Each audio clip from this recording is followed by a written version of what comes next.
know, there are good things and then there are great things. Welcome back, folks.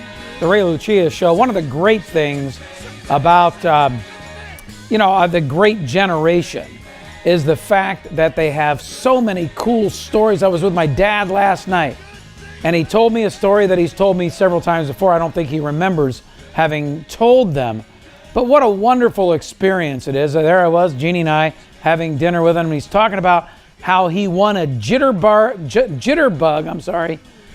dance contest that and got a chance to dance with Betty Grable back when he was a young sailor. And I was mesmerized by all of that. And he remembered every single detail. The greatest generation. My special guest, Kelly Britton from Houston's Always Best Care, knows about these kinds of situations because Kelly deals in this every single day. Kelly, you're an Always Best Care Senior Services Specialist. How are you doing? And thank you so very much for joining me on the program. How's it going today? I'm great, Ray. Thank you for having me on. It's a pleasure. You know, the holidays are coming, as you well know. And yesterday I was speaking with Lynn Rose, as a matter of fact, about this very subject. The holidays can be a pretty good time to start talking to family members about these issues, like my father, or it can be a bad time. How do you interface with families to get them to discuss health care and long-term care situations during the holidays when usually families are together? Yeah, well, it's a tough subject to address, Ray, but I think the holidays are a great time to kind of start bringing up the subject, but also just to be looking, for some additional signs that might be going on. You're around the family so closely during the holidays, you might pick up on some things that might give you some aha moments that, hey, we might need to really be looking at some additional care here. But, just starting to open the window and just let them kind of, talk about it and start placing some seeds there so that they can think about, okay, what am I going to do if this happens? What is my plan? What's interesting is, this happened in our family within the last few months, actually, is my dad's memory has been slipping. He's 90 years old, but everything else is in pretty much perfect health. His sister is coming to visit in the next few weeks, and she's going to be 95, and she's traveling by herself.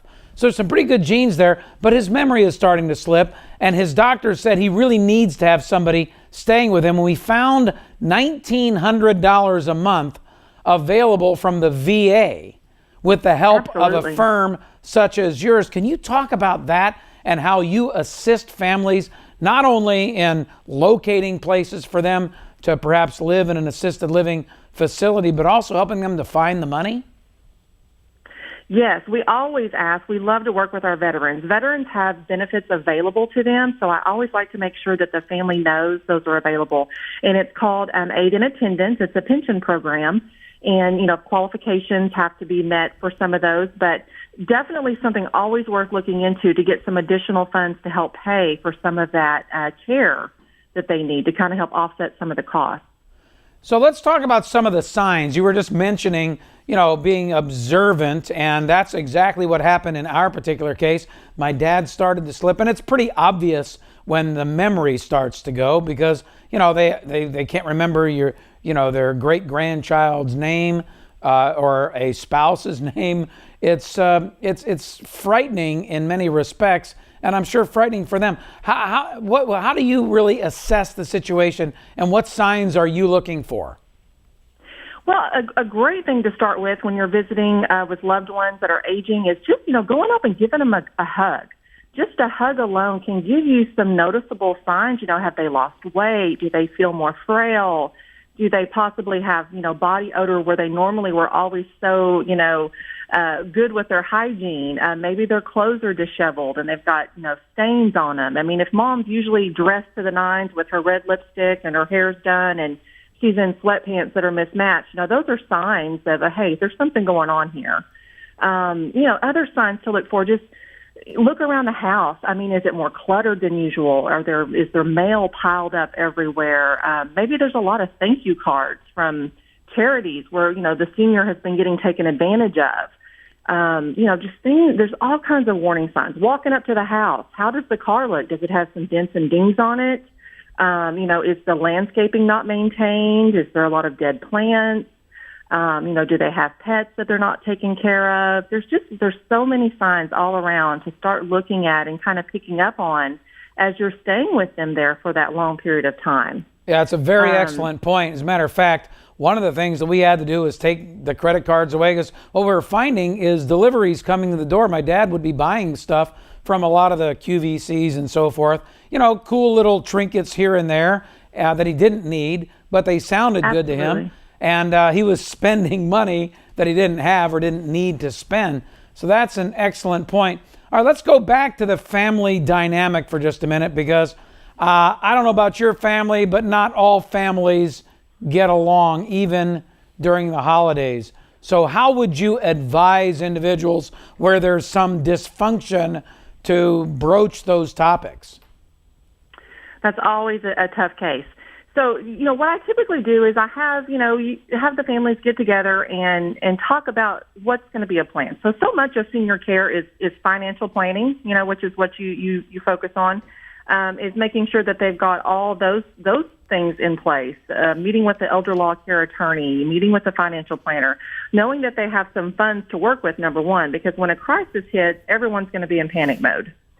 So, having everybody be on the same page with, okay, what are mom and dad's wishes? Do they want to be able to age at home in place? Do they want to go to an assisted living or a nursing home type setting? What are their goals and their wishes, number one? Because everyone needs to honor those. So we need to find out their goals and wishes and work from there. And someone needs to take the lead. A family member needs to step up and kind of be in charge of handling some of those. Because if you wait for 5 or 6 kids to get together to come up with a plan, nothing's going to get accomplished. Those dynamics are always difficult. Totally agree, and with personal experience in that respect. My special guest, Kelly Britton, she's from the Houston Always Best Care. It truly is a fantastic organization. You can get a hold of Kelly by simply calling 855-470-CARE or alwaysbestcare.com. It's a nationwide organization. Kelly, I've only got 30 seconds, but I want you to talk about placement for just a minute, because there are these senior care facilities and memory care facilities that are popping up all across the country. You do evaluations. Tell us in 30 seconds or so how you do that and how you interface with a family.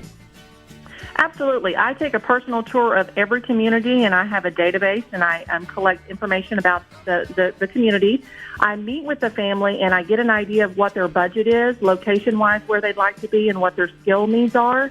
And then I try to match them. I narrow it down to 2 or 3 places. I take them on a personal tour. They get to tour the place. We're talking about the place as we're there. What do they like about it? What do they not like about it? And then they get to choose. And that's a free service to the client. That's a fantastic service. It's a wonderful service. All right, we have to leave it there. Kelly Britton from Houston, alwaysbestcare.com, 855-470-CARE, 855-470-2273. Thank you, Kelly. We'll be back. Don't go away, folks.